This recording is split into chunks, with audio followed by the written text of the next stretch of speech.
TMC यानी कि all India Trinamool Congress. लेकिन इन दिनों राजनीतिक गलियारे में कुछ लोग इसका नया मतलब निकाल रहे हैं, ऑल इंडिया टूटी फूटी कांग्रेस पार्टी। लेकिन आखिर क्यों?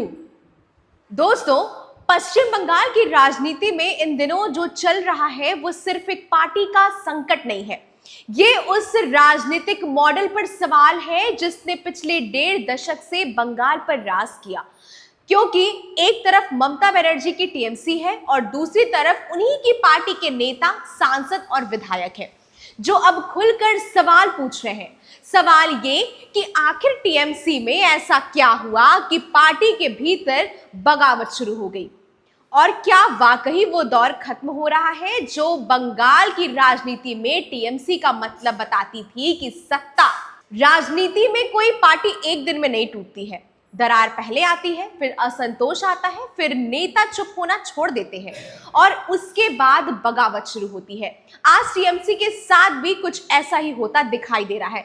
रिपोर्ट्स के मुताबिक पार्टी के करीब 20 सांसदों ने अलग लाइन पकड़ ली है और एनडीए के समर्थन की बात सामने आई है। अब सोचिए, जिस पार्टी ने खुद को बीजेपी का सबसे बड़ा विरोधी बताया, उसी पार्टी के सांसद अगर एनडीए की तरफ झुकते दिखाई दे तो मामला छोटा नहीं होता।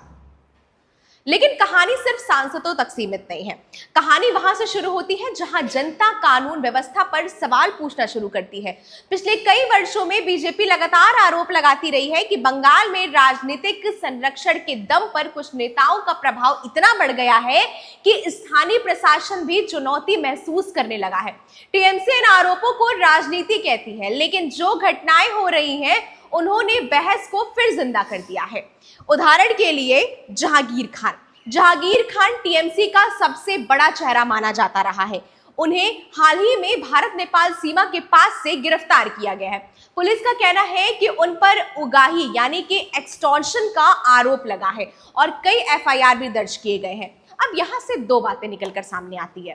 पहली बात, गिरफ्तारी हुई, इसका मतलब ये नहीं है कि दोष सिद्ध हो गया है। मामला अदालत में जाएगा, जांच होगी, कानून अपना काम करेगा। लेकिन जो दूसरी बात निकलकर सामने आती है वो बेहद जो है वो डराने वाली है, जो ज्यादा राजनीतिक लगती है। विपक्ष कह रहा है कि जिन लोगों पर सालों तक कार्रवाई नहीं हुई, अब उन्हीं पर शिकंजा कसा जा रहा है।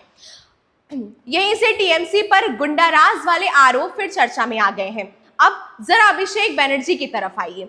कई राजनीतिक विश्लेषकों का मानना है कि पार्टी के भीतर नेतृत्व को लेकर भी असंतोष बढ़ गया है। कुछ नेताओं को लगने लगा है कि फैसले सीमित दायरे के लिए जा रहे हैं। कुछ नेताओं को लगा कि पुराने कार्यकर्ताओं की जगह नई शक्ति संरचना बन रही है। तो जब चुनावी झटके लगते हैं तो दबा हुआ असंतोष बाहर निकल आता है। यही कारण है कि टीएमसी सिर्फ विपक्ष से नहीं लड़ रही है, टीएमसी अपने ही लोगों को संभालने की लड़ाई भी लड़ रही है। अब सबसे बड़ा सवाल, क्या ममता बनर्जी कमजोर हो गई है? बिल्कुल नहीं, ऐसा कहना अभी जल्दबाजी होगी। आज भी बंगाल की राजनीति में ममता बनर्जी सबसे बड़े चेहरे में से एक है, लेकिन ये भी सच है कि पहली बार उनकी पार्टी के अंदर से इतनी तेज आवाजें सुनाई दे रही है। और राजनीति में विपक्ष से ज्यादा खतरनाक होती है अंदर की नाराजगी, क्योंकि विपक्ष बाहर से हमला करता है लेकिन असंतुष्ट नेता अंदर से नींव हिलाते हैं। यही वजह है कि राजनीतिक गलियारे में लोग मजाक में टीएमसी को ऑल इंडिया टूटी फूटी कांग्रेस पार्टी का नाम दे रहे हैं। बेशक ये राजनीतिक तंज है, लेकिन तंज कभी बनता है जब हालात उसकी गुंजाइश पैदा करते हैं। अब देखना ये होगा कि ममता बनर्जी इस संकट को अवसर में बदलती है या फिर बंगाल की राजनीति एक ऐसे मोड़ पर पहुंच जाती है जहां पर टीएमसी का सबसे बड़ा मुकाबला बीजेपी से नहीं, खुद टीएमसी के भीतर होने वाला है। इस खबर पर अपनी प्रतिक्रिया जरूर हमसे साझा करिएगा। तब तक के लिए बने रहें जनपद के साथ। धन्यवाद।